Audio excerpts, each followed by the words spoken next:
Hello student, आज के class में हम पढ़ने वाले हैं स्ट्रक्चर ऑफ टेस्टिस। इससे पहले हम पढ़े थे स्ट्रक्चर ऑफ स्क्रोटम।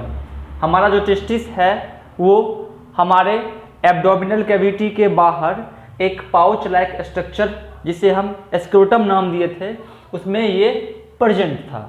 लेकिन हम बात करेंगे ये जो टेस्टिस है ये स्क्रोटम में बर्थ के बाद पाया जाता है, लेकिन बर्थ से पहले ये टेस्टिस स्क्रोटम में ना होके उस चाइल्ड के एब्डोमिनल कैविटी में रहता है। तो यहाँ पे क्वेश्चन बनता है कि ये टेस्टिस एब्डोमिनल कैविटी से बाहर उस बैग लाइक स्ट्रक्चर स्क्रोटम में क्यों उतर कर आता है। तो जैसे हम बात करेंगे कि जो ह्यूमन का बॉडी है उसका नॉर्मल टेम्परेचर 37 डिग्री सेल्सियस होता है, और अगर ये टेस्टिस हमारे एब्डोमिनल कैविटी के अंदर रहता तो इसका भी टेम्परेचर बॉडी जितना होता। तो इसमें स्पर्मेटोजेनेसिस जिस प्रोसेस के द्वारा स्पर्म बनता है तो स्पर्म का प्रोडक्शन नहीं हो पाता अगर टेस्टिस हमारे एब्डोमिनल कैविटी में रहता तब। तो स्पर्मेटोजेनेसिस के लिए टेस्टिस को एब्डोमिनल कैविटी से बाहर एक पाउच में रखना पड़ा, जिस पाउच का नाम दिए थे स्क्रोटम। तो सिंपल सी बात है, स्क्रोटम का टेम्परेचर बॉडी से तो कम होगा ही होगा। तो कितना कम होता है? तो 2 से 2.5 डिग्री सेल्सियस टेम्परेचर कम होता है हमारे स्क्रोटम का बॉडी के कंपैरिजन में। यानी हमारे बॉडी से हमारे स्क्रोटम का टेम्परेचर 2 से 2.5 डिग्री सेल्सियस कम होता है। अब हम बात करेंगे कि ये जो टेस्टिस है इसको हम काट के देखेंगे तो इसके अंदर हमको कौन कौन सा स्ट्रक्चर दिखाई देगा, तो उसको हम यहाँ पे पढ़ने वाले हैं। तो सबसे पहले हम टेस्टिस के लेयर की बात करेंगे। तो टेस्टिस का जो आउटर लेयर होता है, टेस्टिस का जो आउटर लेयर होता है इसको हम बोलते हैं ट्यूनिका वेजाइनालिस। क्या बोलते हैं? ट्यूनिका वेजाइनालिस। इसमें 2 सब लेयर होते हैं, एक आउटर और एक इनर। जैसे ये पूरा का पूरा लेयर क्या हो गया? ट्यूनिका वेजाइनालिस। इसमें 2 सब लेयर, एक आउटर और एक इनर। आउटर लेयर को हम बोलते हैं पैराइटल और इनर लेयर को हम बोलते हैं visceral.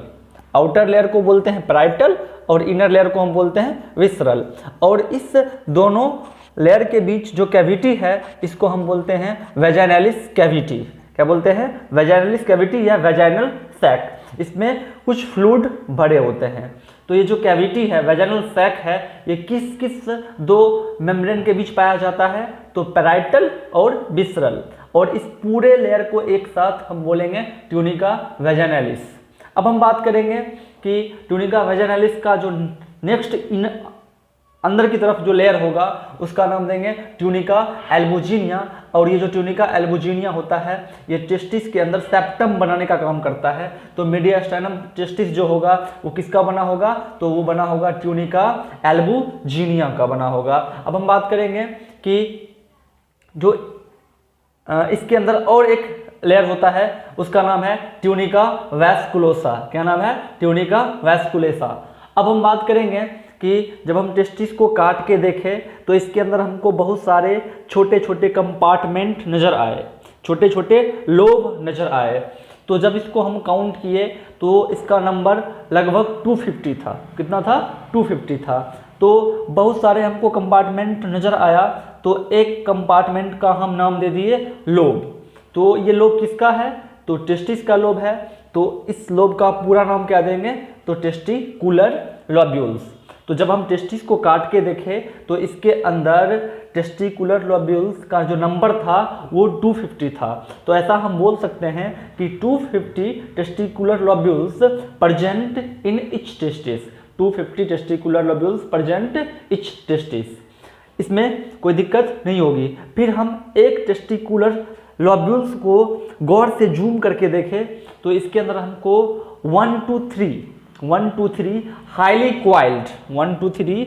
Coiled tube like structure दिखा, जिसका नाम दे दिए सेमिनिफेरस ट्यूब्यूल्स। क्या नाम दिए? Seminiferous tubules. यानी 1 to 3 highly coiled tube like structure present inside testicular lobules called seminiferous tubules.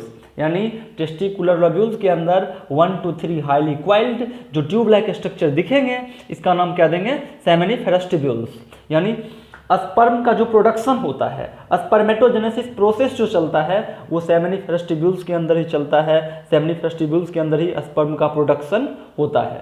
अब हम बात करेंगे कि एक टेस्टिकुलर लोब्यूल्स के अंदर 1 to 3 highly coiled tube like structure हैं, जिसका नाम दिए थे सेमिनिफेरस ट्यूब्यूल्स।